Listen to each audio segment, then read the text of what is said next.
खरं आहे खोट आहे? माझ्या घरावरचं काढणी घरा आहे घातली 9 वर्ष झालं. मी म्हणतो उद्या आमदार होईल, परवा होईल, तेरवा होईल. उगा आपल्या कार्यकर्त्याला मिळ टाकलं नेतोय. उद्या होतंय, पुढच्या 2 महिन्यात करते अजितदादा आमदार. त्याला नाराज झाला तर मीच सांगतोय प्रत्येकाला, सगळी माझ्या संपर्कात आहे. त्याच्या जेवढी संपर्कात आहे तेवढी माझ्या संपर्कात आहे. त्या प्रत्येक कार्यकर्त्याला माझी विनंती आहे, बाबा ह्याच्याकडे काय नाही, हा माणूस संपलेला आहे, फक्त चॉकलेट आहे बारकं. लोकांना फक्त एकच चॉकलेट देते खायला, ढकलत नेते 2-4 महिने. अशात आमची माझी 9 वर्ष गेली ती. ह्या मोहोळ तालुक्याच्या कार्यकर्त्याची न कार्यकर्त्याची एक दिवस वाया जाऊ देऊ नका. माझी 9 वर्ष वाया गेली ती. 9 वर्ष माझ्या कुटुंबाची. समाधान दादा रात्री आलं तर वाया घरी विचारा त्याला. उगाच आपलं उठलंही पाटील कुटुंबाशी काय बोलतच नव्हतो मी. आपलं ह्यांचं कधी काय करायचं आणि ह्यांचं कुठं काय करायचं ह्याशिवाय दुसरा धंदा ह्यांना माहित नाही मी काय करत होतो. ही म्हणायची आपल्याची येडं जाते आपलं अनगरच्या दिशेने. ह्यांना बी अंदाज लागला नाही. त्यांना रोज 10 लोक सांगतो ह्याला मारावं लागतं. या रावसाहेब म्हणलं खरं आहे का? खरं आहे म्हणले रावसाहेब. रोज 10 लोकांचं फोन येतो, सचिनला असं करावं लागतंय, सचिनला तसं करावं लागतंय. खरी परिस्थिती आहे का? तर त्यांच्या विरोधात मी तेवढं काम केलंय, खरंच केलंय. आणि त्याच्यापेक्षा बेकार मी सांगतो, उमेश पाटील जी बोलत होता ही सगळं मायाजीवर बोलत होता. नाव घेऊन बोलतोय त्याला. आज त्याला कळत असेल आपण ह्या चांगल्या कार्यकर्त्याला गमवलंय. मलाच गमवलंय म्हणल्यावर ह्या मोहोळ तालुक्यातल्या कार्यकर्त्याची काय अवस्था करून ठेवली असेल मला सांगा. मानाजी बापू सारखा माणूस, देवासारखा माणूस आहे हो. त्या माणसाला वापर करून सोडून दिला. तालुक्यात जंग जंग जंग पिसटला आहे का त्या सगळीकडे. लय चांगला आहे, लय चांगला आहे. थोडं असलं तरी जास्त चांगला आहे म्हणून सांगत होतो. हे लय अजितदादा बशी डिमांड आहे. अजितदादा संध्याकाळी नाव घेतली झोपतच नाही म्हणायचो आम्ही. थोडं असलं जास्त सांगायचं. 3 पट 4 पट सांगितले कार्यकर्त्याचं काय झोपतोय काय? खरी परिस्थिती आहे. आणि त्या माणसामुळे अजितदादा घरी मी 2दा जेवलो असेल. काय त्या अजितदादाला भुरळ घातली. माझे आमदार, एक दुसरा आमदार, 2-4 वेळा आमदार केलेली माणसं ह्यांना देखून त्यांनी एवढ्यात काढला आहे घातली. 4-4, 5-5 वेळा आमदार झालेली माणसं काय चॉकलेट त्या अजित पवार दिले तीच काय कळना. तालुक्यात सोलापूर जिल्ह्यात एक नगरसेवक निवडून आणला नाही. मोहोळ मध्ये एक नगरसेवक नाही. संध्याकाळी मिटिंगला बसतोय. राजू खरे म्हणतोय मी आता जाऊ का उद्यापासून बंगल्यावर येत नाही, सावलीवर म्हणतोय. काय म्हणतोय? उद्यापासून मी सावलीवर येत नाही, तुमचा एक बी नगरसेवक येत नाही. मागचंच काढतोय पुन्हा भाषणात. ती गेला, ही गेला, त्याला मारलं, ह्याला मारलं. अरे ज्यावेळेस मालकापाशी होता तू कुठे गेलता? कुणी कुणाला मारलं? मालकापाशी होता, पाय धरत होता.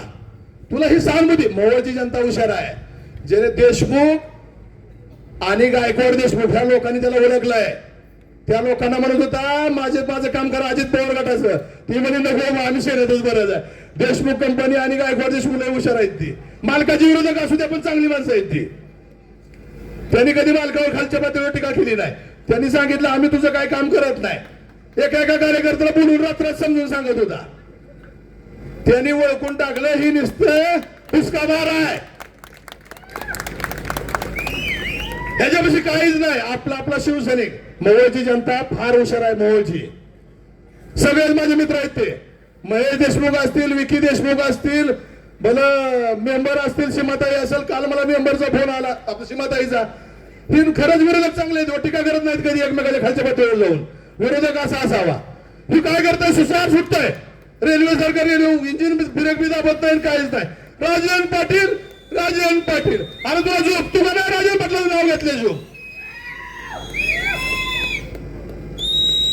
बाळराजे पाटलाचं नाव घेतले तुला झोप लागत नाही. अजिंक्य नाव बोलल्याशिवाय तुला झोप लागत नाही. किती बोलतो, काय करतो, तुला लगा बाजारात बसवलं, तुला सगळं सामान नेऊन दिलं म्हणजे तुला वाटतंय काय प्लॅन ए बी तुला केला असेल, प्लॅन बी असेल. तुला सुरुवात केली असेल, शेवट मी करतो. त्यामुळे तू जास्त काय बोलू नको. प्रत्येक गावात तुला कापड काढल्याशिवाय सचिन चव्हाण स्वस्त बसणार नाही.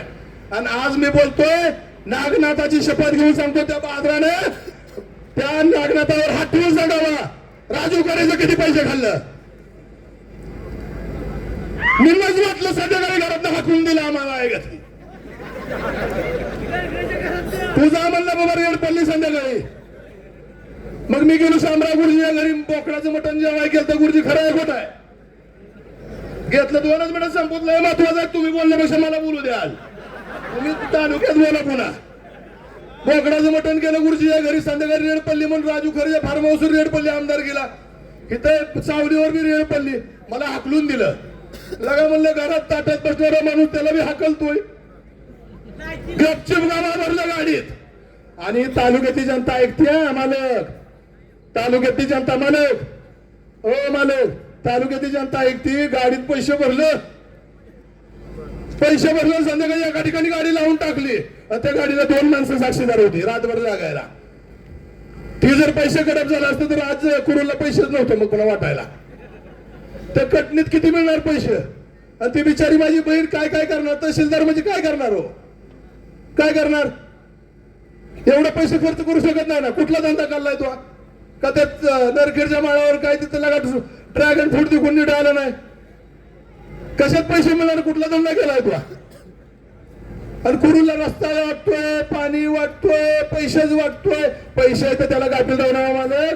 सचिन दादा तुम्ही बी जो रात्रीचे दिवस करा, त्या माणसाला गाफील ठेवू नका. तो माणूस कसा आहे माहित आहे का? लोकांना काय लागतंय त्याला माहित आहे. गाड्या देते, जेवण देते, खायला देते, प्यायला देते. त्यामुळे तुम्ही तिकून गाफील राहू नका. तालुक्याच्या जनतेला हात जोडून पुन्हा एकदा माफी मागतो. ह्या माणसाला पुण्याचा पार्सल माघारी पाठवा. ही टोळीची टक्केवारीवरची टोळी आहे ना. अरे बाबा तुझ्या गाडीचा ड्रायव्हर निघून तुझा नाही लगा.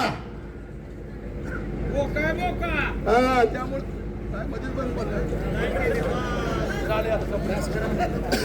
त्यामुळे तालुक्यातल्या जनतेला मी तालुक्यात इतर गोष्टी बोलणार आहे, त्यामुळे राहिलेलं पुन्हा तालुक्यात बोलतो. त्यामुळे सगळ्यांना हात जोडून माझी विनंती आहे, इथून पुढे चूक होऊ देऊ नका. झालेली माझी झाली आहे, ही चूक पुन्हा होऊ देऊ नका. जेडपी पंचायत समिती शून्य झाली पाहिजे. त्यांना आधी दुसरी शिक्षणाला घ्यावं लागतं, त्या तिकडे पबला जावं लागतंय, डान्स बारला जावं लागतंय. त्यामुळे कुणाला कुठे जावं लागतंय सगळं तुम्हाला माहिती आहे. त्यामुळे नागनाथाच्या चरणी मी नतमस्तक होतो. माझं बोललेलं 2 शब्द थांबवतो.